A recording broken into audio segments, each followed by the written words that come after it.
오늘도 우리에게 주를 허락하신 하나님을 찬양하며 영광을 돌립니다. 오늘도 구원받은 우리들이 하나님 앞에 믿음으로 나가며 오늘도 말씀을 사모하는 여러분에게 하나님의 평강과 기쁨과 감사가 넘치는 복된 하루가 되시기를 축원을 드립니다. 오늘은 믿음의 분량만큼이라는 제목을 가지고 열왕기하 4장 1절에서 7절 말씀까지 봉독해 드리겠습니다. 선지자의 제자들의 아내 중에 한 여인이 엘리사에게 부르짖어 이르되 당신의 종 나의 남편이 이미 죽었는데 당신의 종이 여호와를 경외하는 줄을 당신이 아시는 바니이다. 이제 빚준 사람이 와서 나의 두 아이를 데려가 그의 종을 삼고자 하나이다 하니 엘리사가 그에게 이르되 내가 너를 위하여 어떻게 하랴? 내 집에 무엇이 있는지 내게 말하라. 그가 이르되 계집종의 집에 기름 한 그릇 외에는 아무것도 없나이다 하니 이르되 너는 밖에 나가서 모든 이웃에게 그릇을 빌리라. 빈 그릇을 빌리되 조금 빌리지 말고 너는 내 두 아들과 함께 들어가서 문을 닫고 그 모든 그릇에 기름을 부어서 차는 대로 옮겨 놓으라 하니라. 여인이 물러가서 그의 두 아들과 함께 문을 닫은 후에 그들은 그릇을 그에게로 가져오고 그는 부었더니 그릇에 다 찬지라. 여인이 아들에게 이르되 또 그릇을 내게로 가져오라 하니 아들이 이르되 다른 그릇이 없나이다 하니 기름이 곧 그쳤더라. 그 여인이 하나님의 사람에게 나아가서 말하니 그가 이르되 너는 가서 기름을 팔아 빚을 갚고 남은 것으로 너와 내 두 아들이 생활하라 하였더라. 전남 신안군에 있는 홍도가 있죠. 그 홍도는 연간 수십만 명의 관광객들이 찾는 천혜의 해상 관광지입니다. 그러면서도 안반충으로 인해서 자체적으로 물을 구할 수가 없었습니다. 그런데 2011년 말부터 방사형 안반 집수 관정이라는 방식으로 물 문제를 해결하게 되었는데 이 방식이나 해수 담수화 방식이 없었을 때는 물 문제가 심각했다고 합니다. 육지에서 물을 가져오거나 빗물을 받아서 쓸 수밖에 없었기 때문에 보통 심각한 것이 아니라고 합니다. 그래서 홍대에 가면은 빗물을 받아 저장하는 그런 시설을 쉽게 볼 수가 있는데 이 시설을 보거나 생각할 때마다 시편 81편 10절에 내 입을 크게 열라 내가 채우리라 이 말씀이 생각이 나죠. 여러분 하나님을 믿고 그 하나님을 의지하기만 하면 구하는 대로 공급해 주시겠다라는 그런 약속이니까 얼마나 멋있고 은혜로운 말씀입니까? 그런데 내 백성이 내 소리를 듣지 아니하며 이스라엘이 나를 원하지 아니하였도다라는 이 말씀처럼 많은 사람들이 입을 크게 열지 않은 것을 보면서 하나님은 안타까워하시죠. 물론 하나님을 믿는 자만이 하나님을 향해서 입을 열 수 있고 보다 큰 믿음을 가진 자만이 입을 크게 열 수 있을 것입니다. 자, 그래서 오늘 우리는 본문 말씀 속에서도 믿음의 분량만큼 하나님의 공급하시는 은혜를 경험하는 한 가부의 이야기를 읽게 됩니다. 자, 오늘도 이 여인의 경험을 통해서 제가 사랑하는 여러분 모두가 각자 자신의 믿음의 분량을 점검할 수 있는 이런 복된 시간이 될 수 있기를 바랍니다. 첫째 가부는 경제적 곤핍으로 인해서 큰 어려움에 봉착을 하게 되죠. 블레셋에 오랫동안 압제를 받던 그 시기에 신앙적 열심을 가진 자들이 사무엘의 지도를 받기 위해서 모였습니다. 사무엘상 10장 5절 등에서는 이들을 선지자의 무리라 이렇게 말을 했죠. 자, 이런 무리는 열왕기하 2장에서도 등장하게 되는데 베델과 여리고에 있는 선지자의 제자들은 아마도 엘리야 선지자의 지도를 받던 자들인 것 같아요. 엘리야 선지자도 비슷한 성격을 지닌 무리를 지도했습니다. 그런데 오늘 본문에 나오는 이 가부는 그 제자 중에 아내 중에 한 여인이었습니다. 그런데 남편이 죽자 두 아들과 함께 경제적인 곤핍에 시달리다가 급기야는 빚준 사람이 여인의 두 아이를 데려가서 그의 종으로 삼고자 하는 이런 지경에 이르게 되었습니다. 선지자의 제자로서 여호와를 경외하던 남편을 잃은 것만 해도 기가 막힐 일인데 두 아이마저 종으로 빼앗기게 생겼으니 얼마나 고통스러웠겠습니까? 가부는 어찌할 방법이 없자 남편이 섬겼던 엘리사 선지자를 찾아와서 자초지종을 이야기하면서 하소연했죠. 자, 오늘 우리는 이 여인의 딱한 사정을 읽으면서 오늘날도 어려운 가운데 있는 그런 사람들이 우리 주변에 많이 있다는 것을 우리가 발견하게 됩니다. 자, 우리와 함께 예배드리는 성도 중에서도 꼭 경제적인 사정이 아니더라도 여러 가지 이유들로 인해서 마음이 상한 분들도 있을 수 있을 것입니다. 사랑하는 여러분, 가부가 안타까운 마음을 가지고 엘리야 선지자를 찾아갔던 것처럼 우리 하나님을 믿고 그 앞에 나아갈 수 있기를 바랍니다. 하나님께서는 반드시 해결책이 있는 줄로 믿으시길 바랍니다.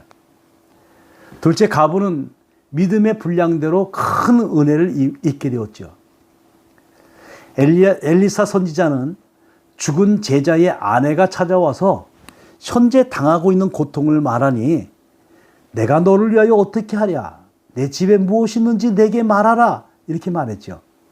무엇을 팔아서 빚을 갚을 수 있는지 믿음을 가지고 필요를 구체적으로 구하는 것입니다. 여인은 집에 기름 한 그릇 외에는 아무것도 없다고 대답을 했습니다. 엘리사는 밖에 나가서 모든 이웃에게 그릇을 빌리되 조금 빌리지 말라고 말했습니다. 모든 그릇을 다 빌리라고 했어요. 그러면서 두 아들과 함께 들어가서 문을 닫고 그 모든 그릇에 기름을 부어서 차는 대로 옮겨 놓으라고 했습니다. 선지자는 하나님께서 주신 감동대로 여인의 집에 큰 선물을 주고자 이렇게 말했던 것이죠. 그런데 문제는 그 여인의 그릇, 즉 믿음에 달려 있었습니다. 여인과 아들들이 엘리야 선지자의 말을 믿는 만큼 그릇을 빌릴 것이기 때문에 그렇죠. 많이 빌리면 기름을 많이 갖게 될 것이고 적게 빌리면 그만큼 기름을 적게 갖게 될 것이기 때문에 그렇습니다. 실제로 여인은 두 아들과 함께 문을 닫은 후에 빌려온 그릇에 기름을 부었는데 부어도 계속 기름이 채워지는 놀라운 기적을 일어났습니다. 그러다가 더 이상 빌려온 그릇, 다른 그릇이 없게 되니 기름이 곧 그치게 되었습니다. 아마 기름을 팔아서 빚을 갚고 남은 것으로 생활하라고 말한 것을 보면 상당히 많은 그릇을 빌렸을 것이라고 예상을 합니다. 그러나 얼마나 많은 그릇을 빌렸는지는 모르겠습니다. 여러분, 그릇이 없어서 기름이 그쳤을 때에 여인과 아들들은 무슨 생각을 했을까요? 물론 감사했겠지만은 좀 더 많이 빌렸으면 좋았겠다 이런 생각도 했을 것입니다. 여러분, 그렇습니다. 하나님의 은혜는 믿는 분량대로 받는다는 사실을 기억하시길 바랍니다. 그래서 큰 믿음을 가지는 것이 관건이지요. 그래야 큰 믿음으로 입을 크게 벌릴 것이요, 큰 믿음으로 많은 그릇을 빌릴 것입니다. 제가 사랑하는 여러분, 오늘 말씀을 듣는 여러분 모두가 큰 그릇과 많은 그릇을 준비하는 믿음의 부유한 자들이 되시기를 축원을 드립니다. 기도하겠습니다.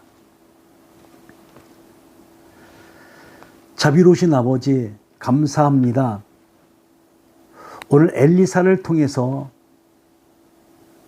남편을 잃은 이 여인이, 가부가 참으로 곰핍하여서 마침내 두 아들이 종으로 끌려가는 그런 신세가 되었습니다.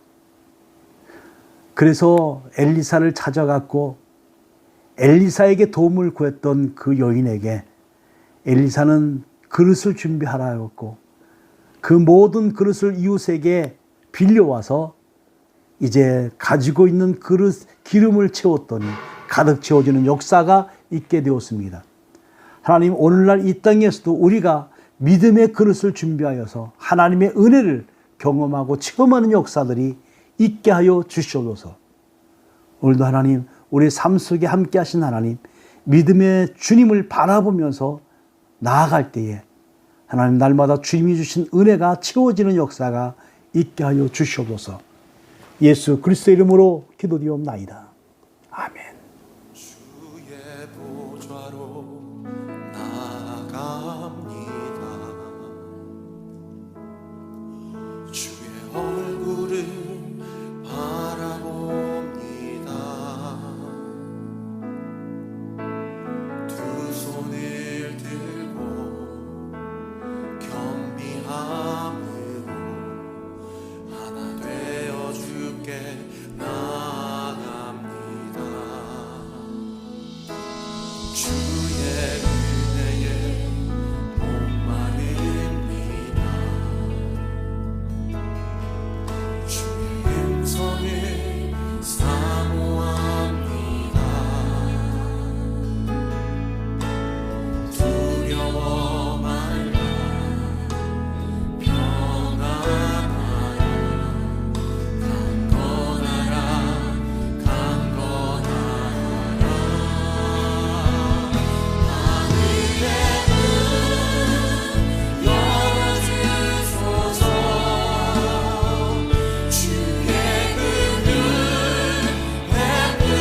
베푸시옵소서. 우리의 문을 열어 주의 보좌와 그 영광을 보게 하소서. 주 얼굴 비춰주소서. 위로의 손으로 만져주소서. 우리로 주님을 간증하는 주인공 되어 주를 사랑케 하소서.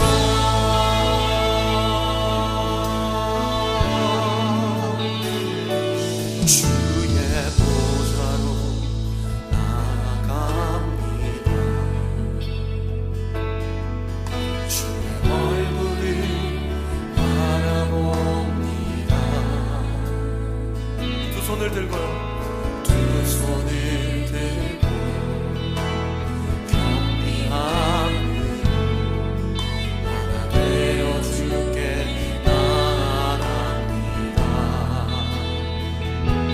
주의 은혜에 목마릅니다. 주의 음성을 사모합니다.